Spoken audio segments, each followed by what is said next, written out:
James Lupton, delighted to be joined once again with the Colonel, Bob Sheridan. Colonel, how are we doing? James, great to be on with you again so soon, especially.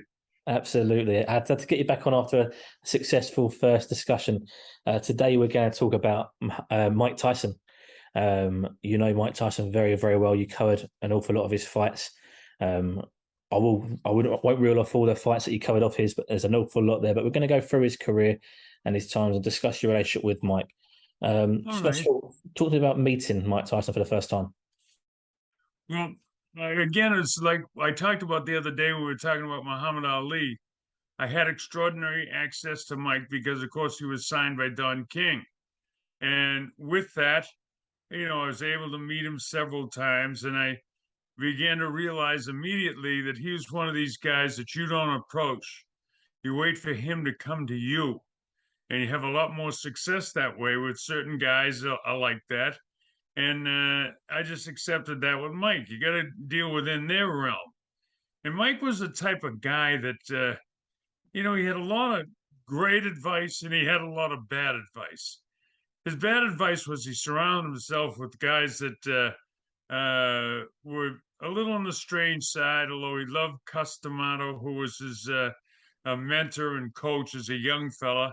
He lived at Cus's farm up in upstate New York, and in fact, he listed himself instead of from, Brownsville or Bed-Stuy in New York. He listed himself from Catskill, New York, and Cus treated him like a baby because he knew from having Floyd Patterson that he had a special athlete under his belt, under his tutelage, let's say. Mike was a very sensitive guy, and Cus realized that and taught Mike everything he needed to know to be a great fighter, but he didn't teach him anything he needed to know about being a great citizen. And as we all know, all you that are watching, and James for sure, as you become famous, more people are around you and they treat you like you ordinarily wouldn't be treated if you weren't Mike Tyson, the future heavyweight champion of the world. So Mike, as a young kid, just learned and learned and worked and became a sensational world heavyweight champion at a very young age. At the time, he was the youngest heavyweight champion of all time. Absolutely. You mentioned there, it sounds like he was almost hard to approach in the early years. Did he ever develop and become easier to be approached, or is it just when you develop that friendship that it makes it a little bit easier? Well, I think the friendship definitely made it easier because Mike, was no fool. Believe me, no fool at all. Mike is a very, very bright guy. Mike could tell you the history of boxing that I couldn't tell you. And I mean, I'd be sitting there with a book, looking things up, and Mike Tyson would know these things right off the top of his head. And that's the type of guy he was. He was a very bright guy, but his idea of a hero as a kid was some Sammy the Bull Gravano as opposed to the society people he became in contact later on. What's Mike like outside of the ring on a personal level? Well, right now he's a lovely guy. I mean, Mike is a changed guy. His wife Kiki is keeps him under his thumb, and he's very happy. He likes to smoke a little marijuana, and when he and his buddy Snoop Dogg get together, they just have a ball.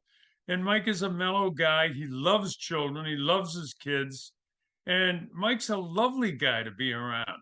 My only problem with Mike is this: he and I have done fights, in later years after his retirement where he was doing color commentary with me. And Mike would grab me around the neck and pull me in. He said, I love this. I said, Mike, easy. I'm an old man. I said, you're still strong. I said, you could break my neck. He says, I love this, Colonel. I love this. I said, I know you do, but don't break my neck over. So we were tight. Mike and I were tight. I love Mike Tyson. Fantastic. And I can just imagine what he's like with Snoop Dogg. And like you say, then the pair of them smoking marijuana, I can imagine just very peaceful, very chill, very mellow environment. Very mellow.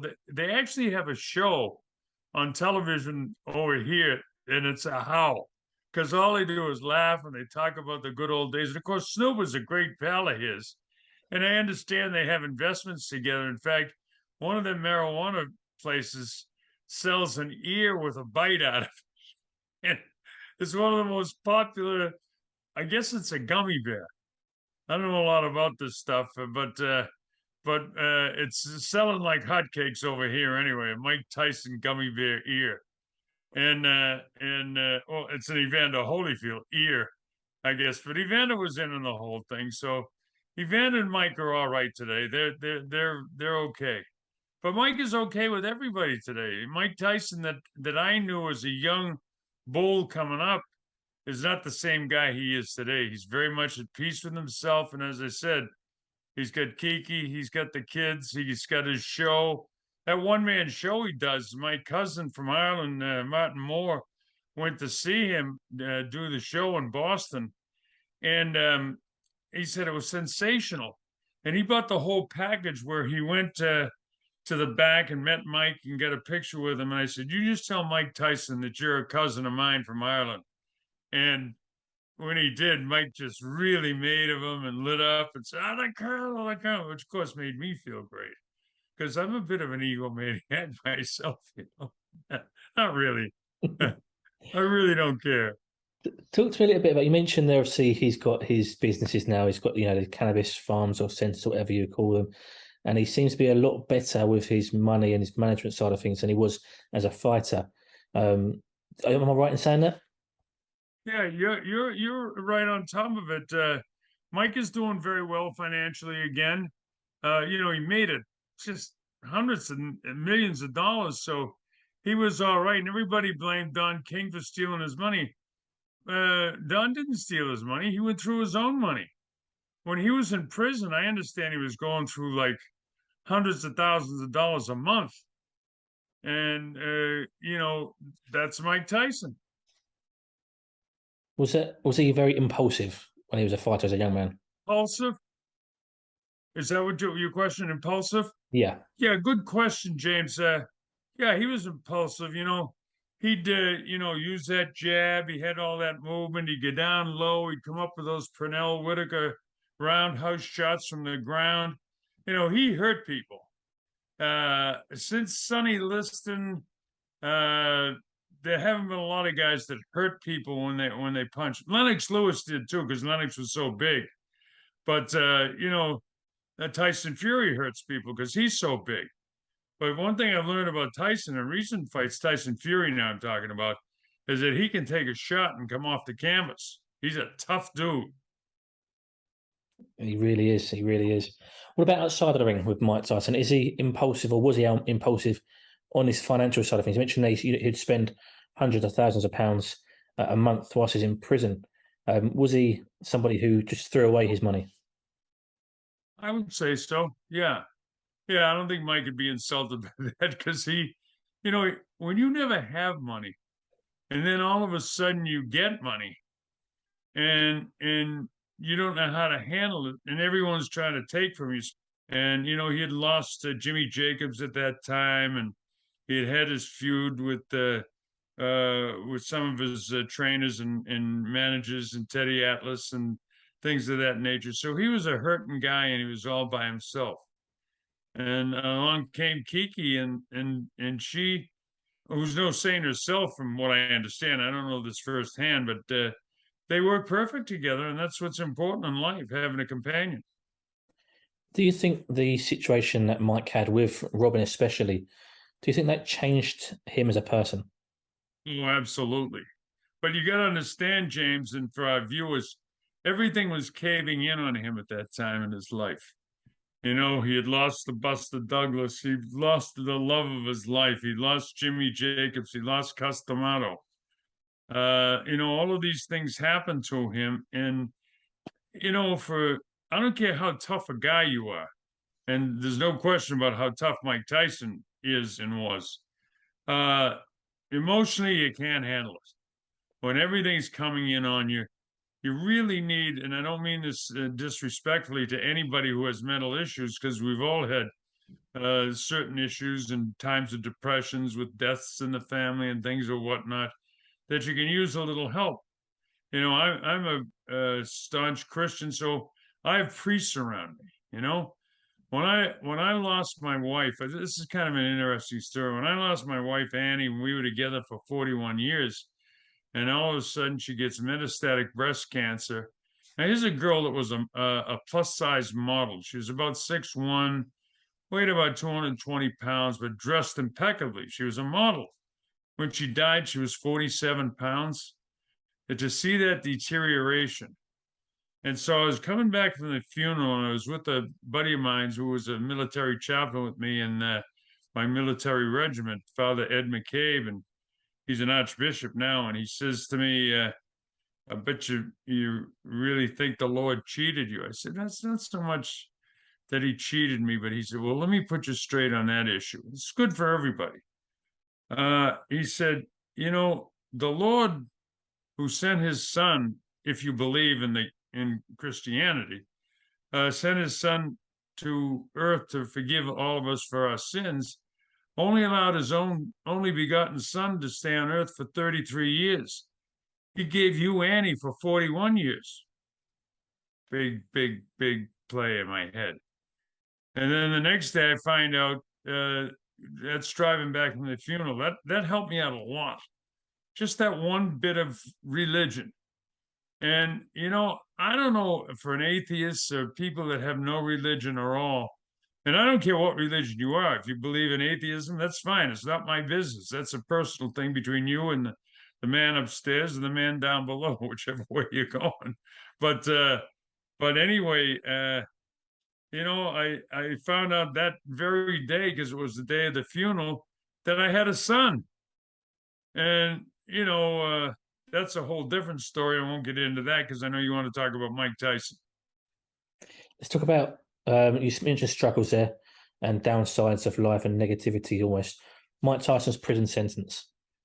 Do you feel, firstly, was we robbed of a prime Mike Tyson? Yes, of course he was. Talk to me a little bit about in the ring with Mike. Firstly, do you feel he went on a bit too long? Do you feel he tried to make up for lost time? All fighters go a little too long, because fighters, what they do is they fight. That's all they're trained for. And they always think they got one last fight in them. But when he fought the kid from Ireland, Kevin McBride, in Washington, I did that fight, and I felt bad for Mike, because he wasn't the same Mike, not emotionally, not physically, not in any way, shape, or manner. And a journeyman fighter, Kevin McBride, a nice kid from Ireland, and he had his problems with alcohol and drugs and so on and so forth. I'm not sure about the drugs, but certainly with alcohol. But Kevin caught him on the right night, kind of like Leon Spinks caught Muhammad Ali, kind of like Larry Holmes caught Muhammad.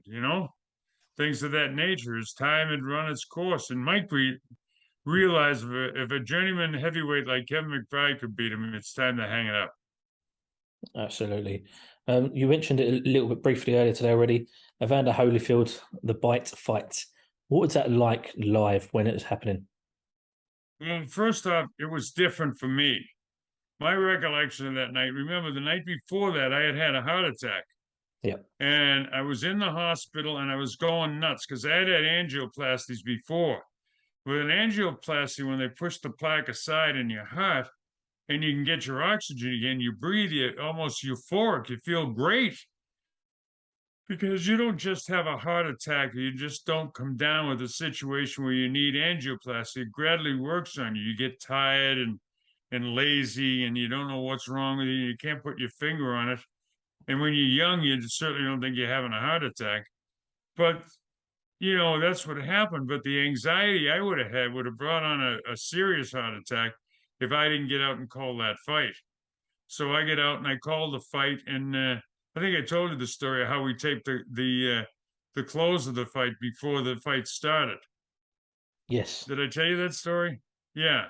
But for the sake of you folks that may not have catch all of James's podcast, the story was that my producer Marty Cohen said, "Look, let's do a generic close, and then as soon as the fight's over, you can get out of here." So I did something like, well, what a night that was! It was A typical Mike Tyson night. You never know what he might do. Good night, everybody from Las Vegas, Nevada. You know, and very generic, but it worked out perfect in the end. Absolutely. Talk to me about the Buster Douglas fight. He's lost there out in Japan. Massive underdog in Buster Douglas. What was it like to see Mike Tyson lose in that fashion? Well, Mike wasn't in, his head wasn't in that fight. He was snarly. He was disrespectful to the media that day. He didn't want to be there. He didn't like the food. He didn't like anything about being in Japan. And uh, on the other hand, Buster Douglas's mother had passed away within the past month. He was dedicating the fight to his mother. And Buster Douglas was better than a journeyman fighter. He had some very good fights leading up to that fight. And early in the fight, I realized that he had no fear of Mike. And one of the things with Mike Tyson, Frank Bruno's a good example because Frankie seemed to be, in awe of Mike and was scared to death. Bruce Seldon was the same way. And Mike intimidated people, but he didn't intimidate Buster Douglas. They had a good coach, a guy by the name of Jimmy Johnson, who was a coach at Ohio State University, coached Buster, who was from Ohio, of course, and he coached him perfectly. And for that particular night, certainly he was the better fighter, no question about it. And he knocked out Mike because he wasn't afraid of him, and everything emotionally was going true for him. And fighters will tell you, James, and it's the same for us as sportscasters. If you're emotionally on top of your game, you're feeling really good heading into a telecast, you're well prepared, you know you get a big audience, you're up, you're ready to go. And conversely speaking, if you're not, you just, you can fake your way through it, as I have on occasions, but as long as you're prepared, you're all right to do what we do. But in boxing, different kettle of fish. You got to be physically and mentally prepared. And when things start going bad, for us, at least if things start going bad, we lose a transmission or we lose audio or something like that that annoys you. At least we're not getting our head pounded in while they're trying to fix it. Absolutely. You mentioned something as well. You said how Frank Bruno, for example, was in awe of Mike Tyson and his ferocity. And it was almost like every opponent was a deer in the headlights when they faced Mike Tyson. Could you see that? But in terms of Frank Bruno, Frank was the very first heavyweight that I saw was able to back up Mike. So I knew that Mike had a bit of vulnerability. Now it didn't work out that way for Frank, but Frank wasn't as intimidated as most guys are because when he realized he could back Mike up, and I think Mike was shocked with the power that Frankie had because Frank was a better than average heavyweight boxer. I mean, he was a pretty popular guy in England for a long time before the ascension of the guys we have today. Absolutely. When do you feel most of Mike's opponents had lost the fight? Do you feel most of them lost the fight before they even got into the ring with him? It's a great question, James. Absolute, as we say in the Catholic Church, absolution. Yeah, absolutely. They were defeated before they got in the ring. Bruce Seldon comes to mind. Bruce was scared to death of him. And I went to Bruce's locker room afterwards, and he had his face in his hand, and he says, "I really effed up." He says, "I should have gone after him." He said, "Win or lose, I should have gone out like a man." And these guys are filled with emotion. And then, once that bell rings, all the hype and all the BS is gone. It's just that's why I love boxing. It's man against man, mano y mano. And all the corners and all the referees and all the king's horses and all the queen's men can't put Humpty back together again. Absolutely. The last question from me, Colonel. I want to end it on a positive note with Mike becoming the youngest heavyweight world champion of all time against Trevor Berbick. You was there, you called the fight. What was it like to see him win that and break the records as well? Well, it was fantastic. Every fight with Mike was like an Ali fight because it wasn't in those days, especially, it wasn't a question of whether he'd win or not. It's a question of how brutal he'd be winning it. And that particular fight is what was he, 18 or 21 or something? I forget his age, but he was a younger. Well, 20? Early 20s it was, yeah. Yeah, right, James. And fair play to Trevor. He did everything he could do, but his legs were gone. He turned them into jellyfish legs, and he just beat the daylights out of him. And Trevor kept trying to get up, and eventually he just couldn't operate anymore, and they stopped the fight, which they should have. And Mike became the heavyweight champion of the world, and he was really excited about it. You just want to touch on something you mentioned there as well, actually, Colonel. You mentioned every Mike Tyson fight was like a Muhammad Ali fight. How would you compare their popularities with the fans? Well, at different stages, different ways. People in the early going with Mike liked Mike because he was a real story from the kid fighting as an amateur to his relationship with Customato, and he was a good story. Ali in the early years wasn't liked at all because of the racial prejudice of the time. And then when he threw his medals away and all that, that didn't go down well with the white fans. And I say black and white because we got to remember when we do this, there's no prejudice involved here. That's the way it was at that time in history in the United States of America. Something that we've touched on before. In the UK, it's different because your empire consists of a lot of great black athletes, which is wonderful. And a lot of great black athletes have had opportunity because of it. Not just black, but brown and guys like Nassim Hamad. And, I don't even know what country Lennox is from, whether he's Canadian, Jamaican, UK, but we all see him as from the UK. And so those things made a huge difference in the history of boxing in the United States of America. Absolutely. Well, Colonel, I want to thank you very much again for your time. Always a pleasure to hear your stories. And so thank you very much for joining me today and talking about Mike Tyson.